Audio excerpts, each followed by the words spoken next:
siguro ay ito ang gustong wag nang mapag-usapan dyan eh. At pilit na makalimutan sana ng mga mamamayan. Pero hindi po, dahil ito ay isa sa importanteng dapat natin laging binabalik-balikan. Aba, ano ba yan? Ang tinutukoy ko ay ito pong testimonya, sinumpaang salaysay ng 18 mga dating sundalo. Alam niyo po ba, Sen, na ang reaksyon dito ni Ombudsman Crispin Remulla, bagamat nung isang araw, ang sabi niya ay, totoo yan. Yung testimonya nila na nag-meeting kami sa bahay ko. Yung bahagi ng Secretary pa ako ng DOJ, Ando si Trillanes, General Torre, dalawang ICC investigator. Totoo po yan eh.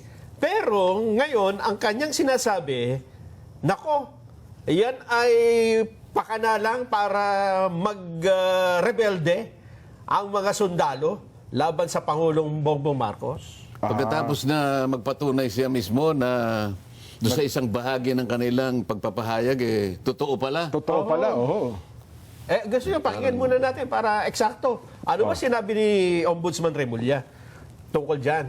Ito po. Tipping point. They're trying to create a political tipping point. What more? Alam na natin yun, di ba? They want to a branch of the service to rise up in arms. Yun naman yun eh. Creating a tipping point. Ayan, Sen, no? Parang Ba't parang galit? Baka ginalit nung nagtatanong. Ambush interview ata yun. Hindi ka pwedeng magalit sa... Ano ba yung tinanong sa kanya? Hindi man natin kasi narinig. Kaya tanong yata kung anong masasabi niyo dun sa... Anong motibo nila? Yung sagot niya talagang ano eh. Opo. They are trying to create a political tipping point daw, Sen. Alam na natin yon, di ba? They want a branch of the service to rise up in arms. Yun lang naman yun. Tapos galit ang talagang parang gustong manuntok ni Secretary Boyeng. Galit,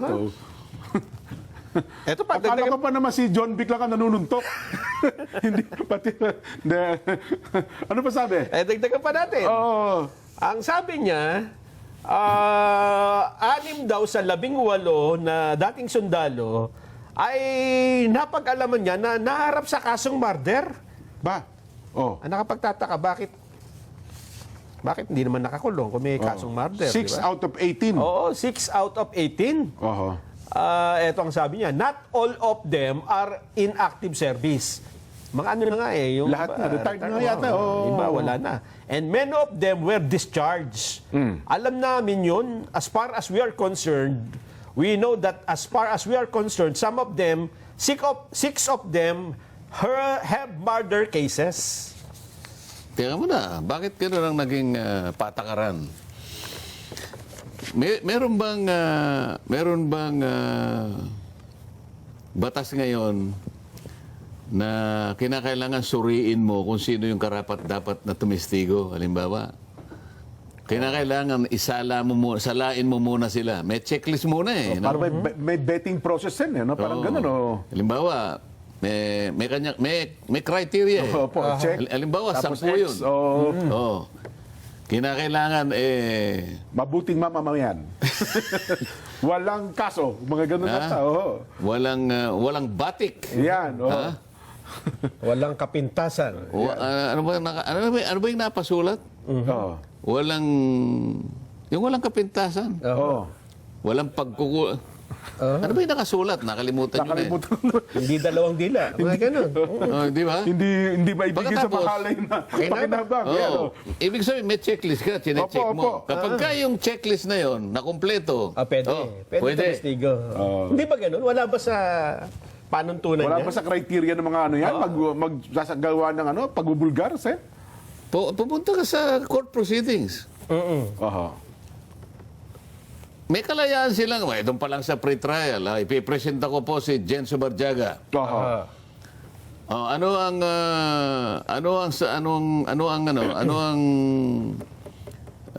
testimony ni Jen Subarjaga?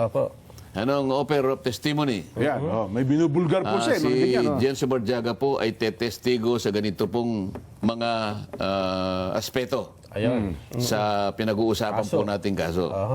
Pagkatapos po ni Jen Subarjaga, isunod ko po si Nelson Lubao. Ayan, o ano opo. naman ang tetestiguhin niya. Si ano naman, kanya, si Nelson, ay ikukwento po niya at i-identify niya po yung lahat ng mga dokumento Ayan. na kanyang sinasabi sa bahagi po ng complaint. Okay. So, merong ano. Oo. Pagka, alam mo, nakita. Nakakita ng judge. Hindi ko gusto yung tsura ng dalawang yan. Kung tatanggapin niya. Pwede ba But yun? teka, Magagalit si Jen Subarjaga nito, tsaka ikaw. Bakala mo, bakit sa itsura mo tinitingnan? Bakit? Ibig mo sabihin, pangit tong dalawang ito? hindi natanggap-tanggap ang statement namin. Oo, hindi ron.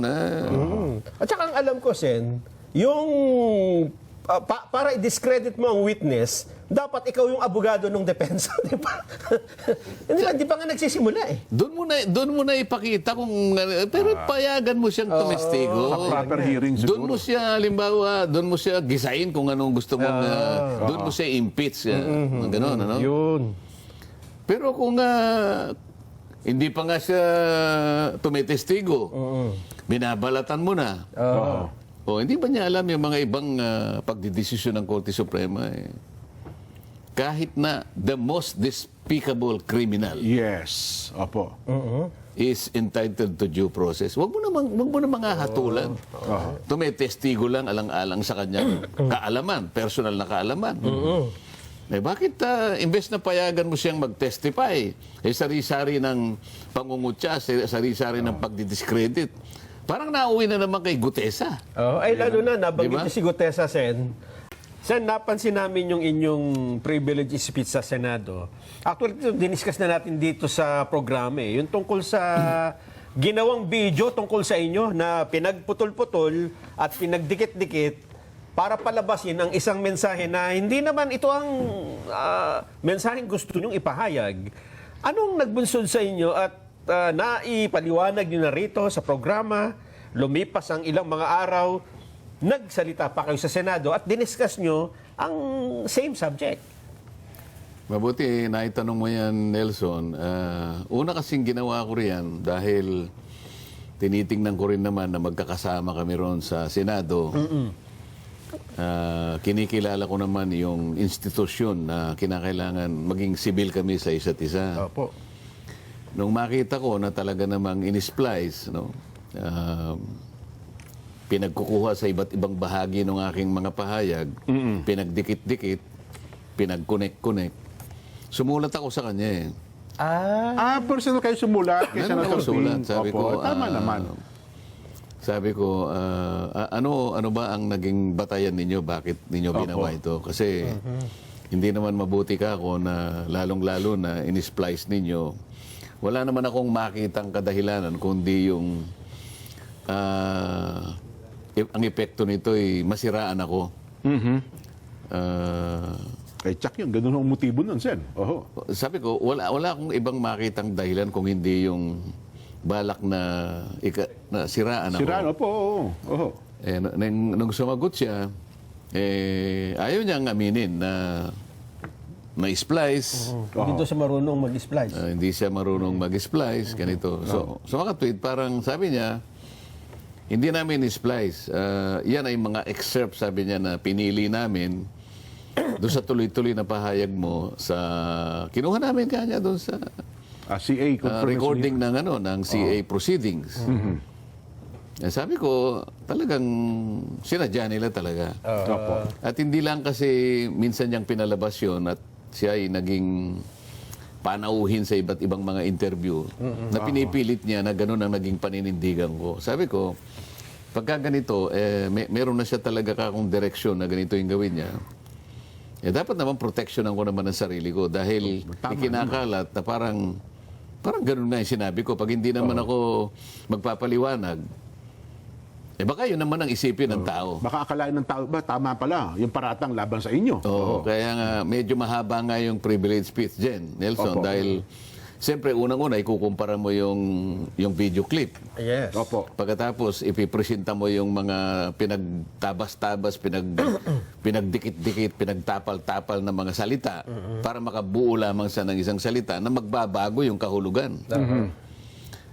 Ngayon, yun ay ginawa ko, una, para depensahan ko at paliwanag ko kung ano talagang nangyari. katungkulan ko siguro na ipaalam sa ating mga kababayan na hindi ganun ang naging paninindigan ko. Ayun, oho. Yun ang una. Ang pangalawa, para mabigyan siya ng panahon para gusto niyang humarap sa floor debates. Nandun naman siya. Ayun, sa plenaryo, oho. Hindi ko yun sinabi sa media. Kagaya minsan dinidiscuss natin dito. Gusto ko nandun siya para sa ganun, tumayo siya at pangatwiranan niya. Oho. Tanungin niya At kayo, lalo no? ngayong makikinabang ang mga kababayan natin Oho. kung alin talaga at sino talaga nagsasabi ng totoo. Ang problema, hindi naman siya, nandun siya eh. Ipinasa daw po niyang manahimik na lamang. Parang gano'n. Kasi nga, hindi siya lumabas. Habang nag-discuss kayo nito, wala siya dun sa... Hindi, nandun siya. Nasa plenary siya, di ba? Nung time na yon. Noong una, nandun. Pagkatapos, pumunta yata siya doon. Meron kaming Senate Lounge. Lounge, opo. oo. Oho. Nandun siya. Kasi, sinasabi ng mga staff ko, nandun po siya. Oho. At kahit naman nandun ka, kasi daming television doon, daming nandun, ang daming... monitor. Makikita niya, kahit siyang kahumarap doon, malalaman ko kung sino nagsasalita. Opo. So, alam niya. At maging sa opisina niya, may speaker po dun, eh, di ba? Oo, tapos lumilitaw pa, nung i-text ako ng mga staff ko, yung mga staff niya na nandun sa gallery, umakyat lahat, pumunta sa opisina niya. Nawala lahat doon sa gallery. Okay. Opo, oho. So, yun ang nangyari. Ang parang narinig ko, sabi, it was tempting. Meron siyang reaction na after na itong privilege speech ninyo, hindi nga siya nakipag-usap, pero may ipinost siya dyan na statement. Ito, patingnan natin. Ayan, Oo. Sige. Ayun. Yesterday, I was tempted but chose not to respond. I would have used a language that my colleagues may better understand. Tagalog mo muna, para English yan eh. Mahirap yan eh. Tagalog mo. Kahapon, ba medyo ang Tagalog ng tempted, medyo Natukso ko. natukso ako. Parang natutokso na ako eh. Pero pinili ko pa rin na hindi na sumagot. Ayun. Ginamit ko na lamang ang mga salita I para would have used. Ayan. Iba yun. Hindi, I would have. Kung galing ibig sabihin, Tagalog mo mabuti. Ikaw naman eh. Oo. Baka mamaya ikaw ang maakusang iniiba mo yung kanyang pahayag. Kailangan yung malinaw. Ayan, Ano ba ibig sabihin, Sir Nelson? Pagkakaidin mo. I would have. Kanya, Gagamitin ko sana ang lengguwahe Yan. na mas maintindihan ng ating kasama. Ng aking kasama. Ito yun eh. Sa kanyang, in my better understand. Oo. Yan. Ang sabi niya, Chow Chong Buke Yobing. Ba? Chow Chong Buke Yobing. So pro-Chinese na rin ba ngayon si Senator Ping? Hindi, yun daw ang pinapatungkulan niya. Akala ko yung pro-Chinese. kulig niya na mas nakakaintindi raw ng Chinese. Parang gano'n eh. Ayun. Parang patamay din yan eh. Ayun. It means you cannot explain eyes to a summer insect. Ang ibig sabihin nito, hindi mo maaaring ipaliwanag ang yelo sa isang insekto na nabubuhay sa tag-araw. Word for word. Pero ano ang malalim na kahulugan nun? Ay, ibig You sabihin- cannot explain eyes to a summer insect. Ibig sabihin yan, kung ang isang tao hindi naman naka-experience sa isang bagay, mahirap mo ipaliwanag ang isang bagay na hindi naman niya naranasan o naalalaman. Ayun. Parang ang sabi ang ibig daw sabihin niyan, it makes no sense para mag-explain sa taong hindi niya maintindihan yung sasabihin mo. Parang sarado ang isip. Ganon, ibig sabihin. Well, o baka naman si Senator Ping ang sarado ang kaisipan na ayaw na niyang tanggapin. Hindi kasi Jen, total ngayon na yung sikat Iran. Naghanap ako ng Persian proverbs naman na maring itapat dito sa Chow Chong Buke Yubing. Kasi ito hindi mo ma-explain dahil yung summer insect daw, di ba? Nga. Yung So yellow. tatapatan mo ito ng wikang ano to? Ito mas bagay. Wikang ano yan? Persian. Yung salita sa Iran. Matindi, Dating Persia yan di ba? Oo nga. Nagaling ka ba dyan? Oo. Diyan ako tumira nung isang araw habang binobomba. Ay, ano nga? Ano sinabi? Ang sabi sa isang Persian proverb, Ayan Rache Haujat Be Bayan.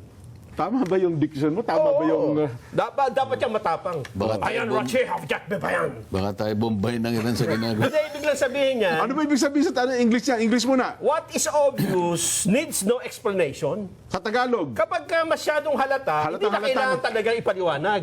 Ah, So, ang ibig sabihin nito, Jen, halata, huli siya eh. Huling-huli siya, so hindi na siya kailangan magpaliwanag. Wala siyang may paliwanag, na-booking eh. so ibig sabihin para sa iyo, mukhang nahuli siya sa Nahuli. kanya. O kaya lumusot siya dun sa insekto ng China. Doon sa pumunta sa... Kasi hindi naman sagot yun eh, di ba? Sagot ba yun dun sa issue na hindi, lumihis ka eh. Umiwas ka eh. Bakit ka umiwas? Kasi obvious. What is obvious needs no explanation. Ayun. So para sa iyo, obvious na Na obvious. nahuli siya. Nahalata. Halata eh. Di ba? Pagka nabuking ka, hindi ka makasagot, di ba? Manahimik ka na lamang kasi no talk, no mistake eh. Yun nga. Less talk, less mistakes. Totoo yun. Ayun, ang matindi pala doon. Pero teka lang ngayon po, Sen, ano na ang Lites. nangyari? Ano na ang... Nag-file ba kayo na? Ano? Natuloy ba yung ethics complaint tungkol dito? Yung Yung tungkol kay... Di ba nung nakaraan sabi niyo parang plano niyo ata Sasampa niyo sa ethics committee. No, ipapile din yun kasi kaya naman tumagal ng konti kasi inuna namin yung tuntunin sa Ethics Committee. kaya pala nagpatawag si Senador JB noong isang araw. Kasi pa-publish pa yun. Opo. Hindi kasi pwedeng gamitin yun nang walang publication. Oho. So, meron pang revisions na ginawa kaya nagtagal ng konti. Oho. So, kailangan mauna muna yung regulasyon kasi kahit ano pang i-file mo nun, wala pang regulasyon, hindi rin naman mag-uumpisa. Di ba? Ayun. So, ano palagay mo ngayon, Nelson? Okay na tayo? Dapat, yun nga. Pero para sa akin sana, mas maganda yung sumagot na lang siya ng diretso. Dahil yun ang pagkakataon niya para linawin kung kaya niyang pangatwiranan. Oho. Pero ganun nga yung nakita natin. Pwede naman kasing kumuha siya ng isang subject matter na kikilalanin ng isang kulisap na tag-araw. Halimbawa, kumuha siya ng sunflower. Nilagay niya yung kulisap. Siguradong magkakaintindihan sila ng kulisap. Bagay, kasi parehas. Oo nga naman. Oo, pero wag na naiwanan na natin yan. Napakababaw na.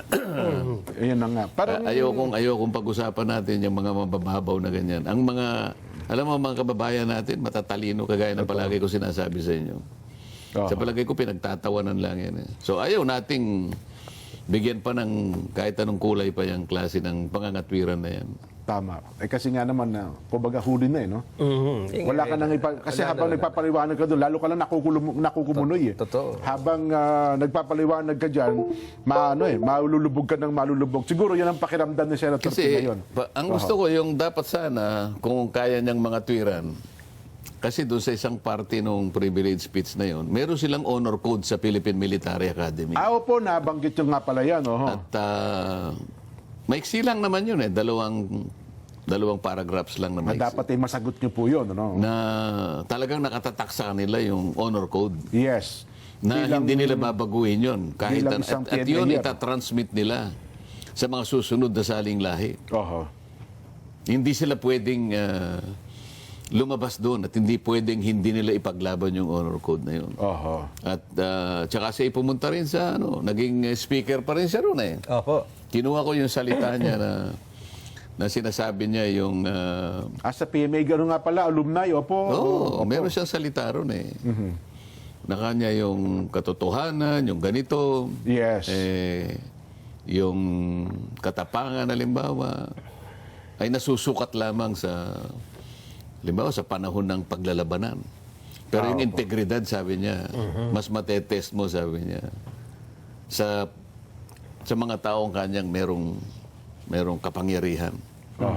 Lalo na kung walang nakatingin. Oho. So yun ang panghuli. Sabi ko, kung yan po ay talagang pinangangatawanan nila, Oho. lalo natin kung dapat isipin na tayong narito ngayon na merong otoridad, meron tayong kapangyarihan, dapat tayong magpakaingat. Tama. Lahat ng gagawin natin. Oho. Merong lalong mas mataas na measure o sukatan ng pagsasabi ng may katapatan. Yeah. Huwag kang kakalas doon, di ba? Bilang senador, bilang honorabling tao, bilang pinagpipitaganan ng mamamayan. Sen, tama po kayo. Sinabi ko, kung ang Philippine Military Academy, isang institusyon para sa mga kasundaluhan natin, na kailangan nila ng dignidad talaga. Opo. Iyon pala ang pundasyon ng kanilang pagpunta sa ganong klaseng institusyon. Nire-require pala yung katapatan, yung karangalan. Totoo naman po. Eh, sabi ko, di ba mas lalo ka ako, Mr. President? Tayong lahat na nandito ngayon. Di ba natin kako pwedeng itanong sa sarili natin kung karapat dapat tayo doon sa honor na ibinigay sa atin? Oo. Yung mga kadete pa lang yun eh. Yes po. Eh tayo ngayon na binigyan ng ganitong karangalan Oo. na ipaglilingkod natin sa mga kababayan. Na ang Di ba mas lalong Tama po. mataas na Mas mataas yun. sukatan ng ano? Kasi ang mandato niya, boto ng taong bayan, Kaya Sen, nga, di ba? oo. Hindi lamang basta nakapagtapos kayo ng isang... Yun ang dapat niyang sagutin. Ayun. O, hindi yung... Wala. Pinili na nga lang daw niyang manahimik. Dahil ayaw niyang makipag-usap sa insekto. yung bang ganun ka-importanting tanong para sa kanya, gagamitin mo na lang ng kulisa? Nako po. Ayun lang ang sa akin. Kaya ayoko nang puntahan yun. Oho. Puntahan na lang natin sa itong isang importanteng balita rin na